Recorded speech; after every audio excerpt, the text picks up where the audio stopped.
Hello, Colorado. This is John Baird with I Love Colorado Beer podcast. I Love Colorado Beer is your home for craft beer news, events, and festivals. Just go to ilovecoloradobeer.com. Today on our show, we have Lee Sims with Radiate Live event, and she's going to be telling us about the Breckenridge Summer Beer Festival. Lee, how's it going?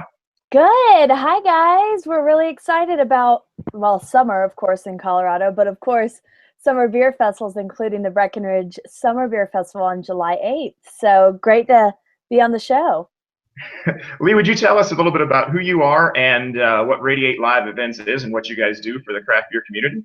Sure. So, like you said, I am Lee Sims with Radiate Live Events.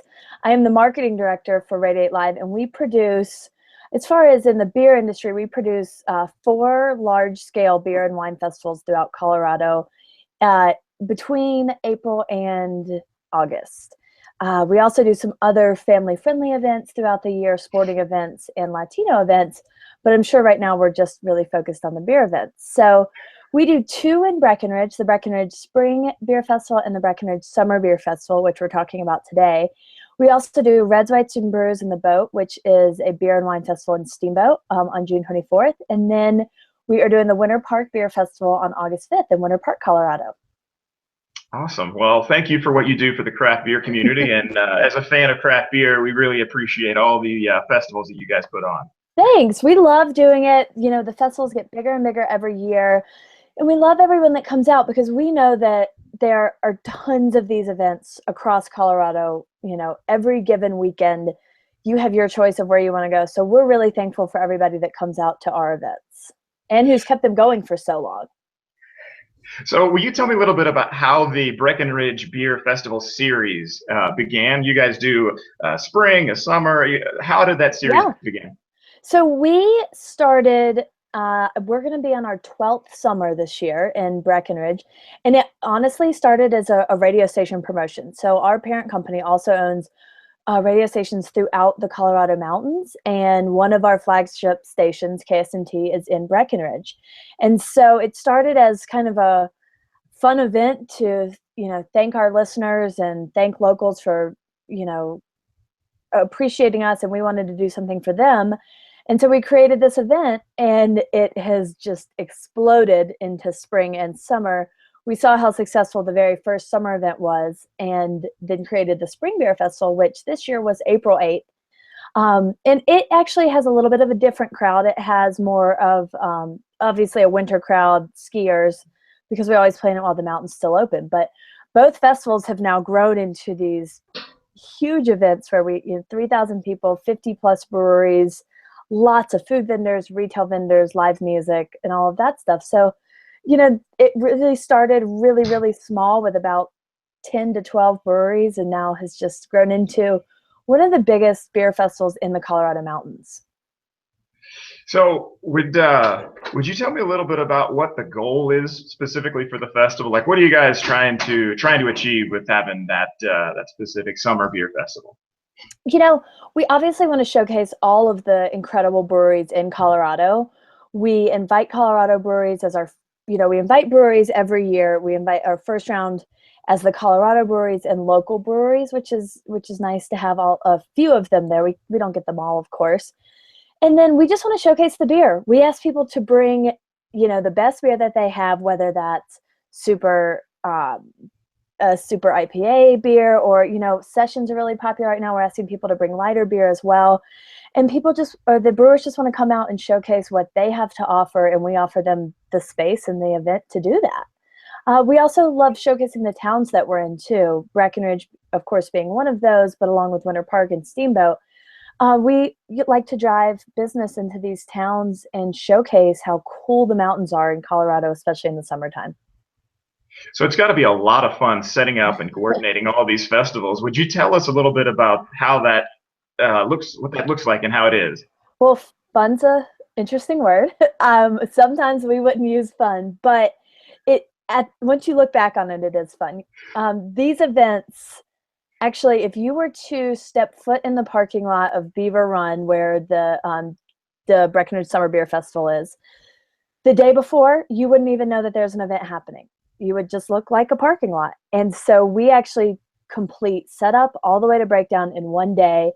And we have a couple time-lapse videos of that, and it's pretty incredible to move in 50 plus breweries, 20 food and retail vendors, bands, stage, VIP tent, everything, and 3,000 people in a matter of about 12 hours. So it's a lot of work. It is a fun job. I can't complain. I really do love it. But all the behind the scenes stuff that goes on that we try to make sure that you as the attendee would never see. And so we want to make you as happy as possible by getting people through the lines quickly, getting the beer pouring as fast as we can, and getting the music rocking. And you know, that's our ultimate goal. So there's a lot of different beer festivals, as you mentioned, in Colorado. This is a subjective question, but what do you feel like makes this one stand out from the others?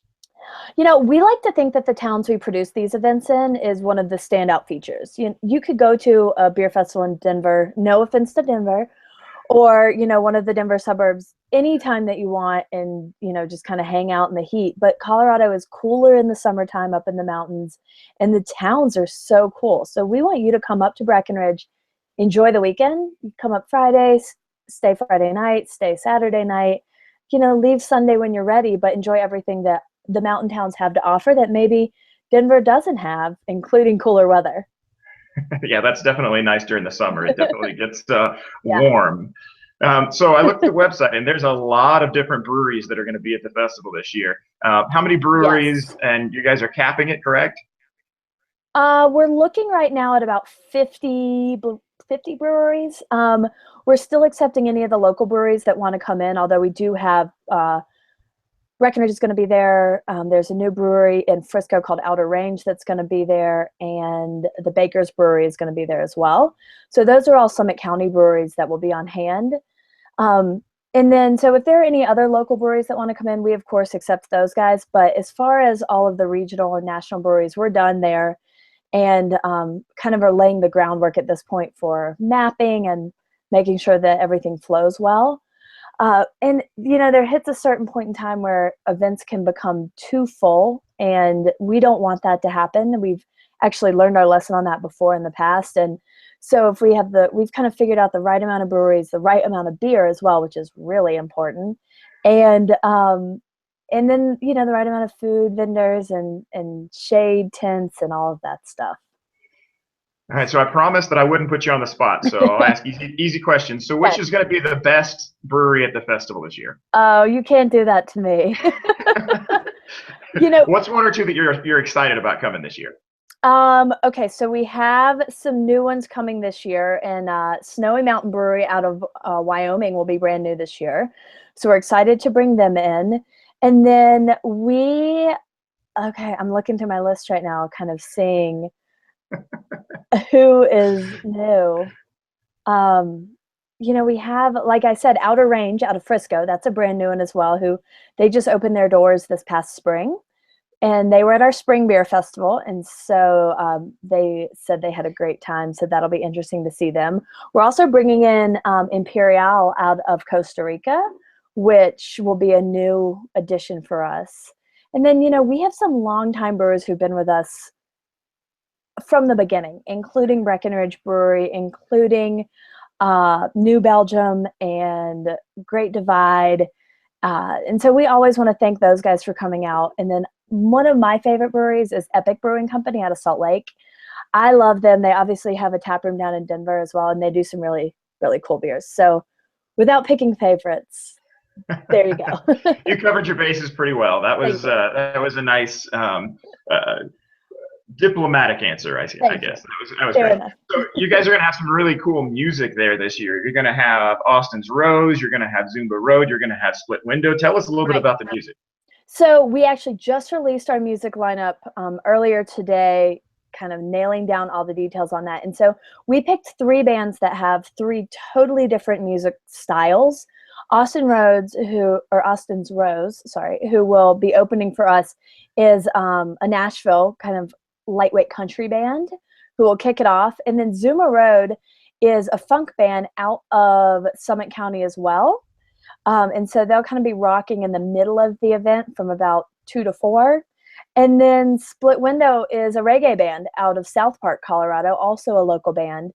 And so we always like to bring in some kind of fun dance music to this event and to all of our events. And so all of these guys will make you kind of dance along, but they're all different. And so you can, if country's your thing, you're good there. But if you want to listen to some reggae and drink beer, which a lot of people do, then we'll see those guys later on in the afternoon. So you can check all of that out on, obviously we'll talk about our website a little more, but our music link is now live.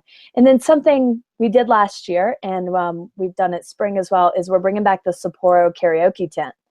And people love this. So we have a karaoke DJ on site throughout the event, brought to you by Sapporo. And, it starts out a little slow, but by about 1:30 or so, people are singing their hearts out in karaoke on this stage. They're feeling good by then, huh? They are. They're feeling good by then. By 4:30, we're probably tired of hearing people sing karaoke, to be honest. But people aren't tired of it. They love it. And Sapporo has been one of our partners who's brought the karaoke stage in the past couple of years. And we're really, we really value that partnership with them. And the attendees seem to love it. So as long as they're singing, we'll bring them back. Awesome. Well, tell us about the food vendors that are going to be there. So we have a bunch of different food vendors. We try to pick food vendors, local food vendors first, and then obviously Colorado food vendors after that. And we try to make sure that the food vendors have they're the only food vendor of their type. Exclusive, I guess, product exclusivity. Sorry about that. So we'll have a pizza vendor on site. We, of course, have Colorado barbecue on site. Beaver Run, who is our location partner, will be there serving food as well. We have jerky people there. We have sampling people, ice cream as well. So anything that you want, Greek food from Nikki's Quickies. If there's anything that you want, you can get at this event. So come hungry is what we like to say. We actually have new event hours this year from 12 to 5 instead of 1 to 6. So we kind of focus that a little bit around our food vendors so that you guys could come to the event and eat and kick off your afternoon like that. It's always nice to have the variety because you want to have a good full stomach when you're sampling those beers. So you do, and we want you to have a good full stomach. And you could eat twice at this event. There's desserts will be there. Of course, there'll be pretzels there. So anything that you want, we'll have at this one. This one has the most food vendors of any of our events. So come hungry. So tell us about Samantha Remington Angel Heart Foundation. So Samantha Remington Angel Heart Foundation is our nonprofit. We have been partnering with the foundation for the past 2 years for the Breck Summer Beer Festival. And the foundation provides grants to families in need of with medical expenses in Colorado. So it's not just a Breckenridge nonprofit, it's a Colorado nonprofit helping out families in needs. And it's close to the company's kind of heart. Samantha was part of our family for a long time, and she actually passed away in the past year from congenital heart failure. And so we are still, of course, using this nonprofit and promoting it even more to help with our event needs and for us to give back to them as well. So a portion of all the ticket proceeds will go back to the Samantha Remington Angel Heart Foundation. So it's going to be at an awesome venue. Tell us a little bit about the venue, what that looks like, how the setup's going to be, and everything like that. So we love Beaver Run. We've been working with them. This will be our 3rd or 4th summer with Beaver Run up in their parking lot. It's a huge parking lot up there. So we fit everybody in really nicely there. You're not getting packed in too tightly. And we also have a stage, a really large VIP tent. I think it's about a 40 by 100. So we have a lot of VIPs up in there as well. And the parking lot is right at the base of the slopes. So if you've been to Breckenridge before, you know that we're right at the bottom of the Breckenridge mountain. So that's really cool. So you get views of the ski area and, views of the music while you're drinking beer. And it stays nice and cool right there as well, which we talked about a little bit earlier. We're bringing in some more shade tents this year, which is nice because people have requested that because it still does get hot in Breckenridge, but it may rain on you as well. So, bring your coats just in case. But Beaver Run is an amazing partner of ours. They have lodging deals going on as we speak that are on our website for you to be able to buy tickets and book lodging, save money by doing that, and stay on site, which is honestly, one of the best things about this event. Right. That was the next thing I wanted to bring up, was making sure that people are safe when they travel. So what are your Right. recommendations there? So, of course, we recommend staying at Beaver Run because it is a large conference center and resort, but there are so many rooms that actually will look out onto the event. So you can park your car there, you can stay there. They have a free shuttle as well. We also, if you're coming from the Summit County area, work with the Summit Stage, and they're providing free transportation to the event as well. In Breckenridge right now, parking for the summer, and this is brand new, is not free anymore. So that's a brand new initiative that they've pushed out in the past year. So we want people to walk, we want people to ride their bikes, we want people to ride the free transit buses just to get up to Beaver Run safely, and obviously to get home safely, because as we all know, in Colorado, there really is no tolerance for drinking and driving, and we want everybody to get home safe. Exactly. So the event is rain or shine. How do you recommend people prepare for that? Rain or shine, wind, hail, you name it, we've seen it. So come to the event. Obviously, check the weather that day. We are always checking the weather, making sure what it's going to look like. It may rain, so bring a jacket. It's not a terrible idea. It does get windy and colder in Breckenridge than almost any of the other mountain towns that we produce events in. So plan for that, and then it's rain or shine. So if it rains on you, it rains on you. And 2 years ago, it started raining right at 4 o'clock, like really, really raining. And it didn't scare people away. People just kept on drinking in the rain. So it just is Colorado weather, I guess. That's right. I remember the Spring Beer Festival last year. It started snowing on everybody, and then the sun came back out. So that's Colorado for you. It really so is. It really is. People get a little bit more information. Tell us about your social media, stuff like that. So obviously go to our website. It's BreckenridgeBeerFestival.com and click on the summer tab. Tons of information on there, including our list of breweries, our schedule and music. You can buy tickets on there, and everything that you need is on that website. We also are on Twitter at Breck Beer Fest, and then on Facebook as well. So Breckenridge Beer Festival. So you can find a lot of information on there, but we do recommend buying your tickets early. VIP does sell out for this event. It'll sell out probably in the next 2 weeks. So if you are looking to get in the VIP area, definitely buy your tickets early. And we recommend buying tickets early anyway. It saves you money because ticket prices do increase day of, and it gets you into the event early. So from 12 to 1, only our pre-purchase ticket holders, so that's VIP and our unlimited tasting ticket holders, can get in from 12 to 1, but if you haven't bought a ticket yet, then ticket sales don't start at the gate until 1 o'clock. So we're kind of rewarding people for buying their tickets early. Plus, it's a no-brainer. You're saving money and getting it done ahead of time. That's nice. Tell us about the VIP package. Oh, okay, so this is the best VIP area we have at any of the events, because there is, Beaver Run provides this really, really large, spacious tent. And they have, they actually handle all the catering in there. So we're doing barbecue. We bring in 2 cicerones for this event, which is the equivalent of a sommelier for wine. So a cicerone can talk you through all of the beer choices that we have. And all of our breweries bring in a specific case of VIP beer. So you may not be tasting what you're tasting out on throughout the festival in the VIP tent. So with the VIP ticket, you also get a full-size pour in your commemorative glass, and food, shade, water, non-alcoholic drinks, because you'll need some of those as well throughout the event, a private viewing area of the stage, and private bathrooms, which always come in clutch at this event. That's big. That's big. Yeah, you would be surprised at how important those are. Well, Lee, is there anything that we've missed that we haven't talked about that you think people would be interested in?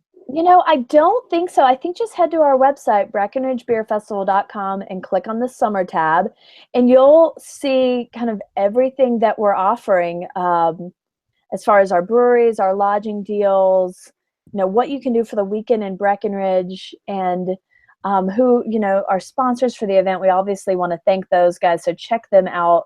And just kind of see what's going on at the Breckenridge Beer Festival. It's a great weekend in Breckenridge, July 8th, so it's right after the 4th of July. So it's nice, and it'll be busy up there, but that's a good thing. Get out of Denver or get out of the Front Range and come up to the mountains and enjoy what we really do call one of the best beer festivals in the state.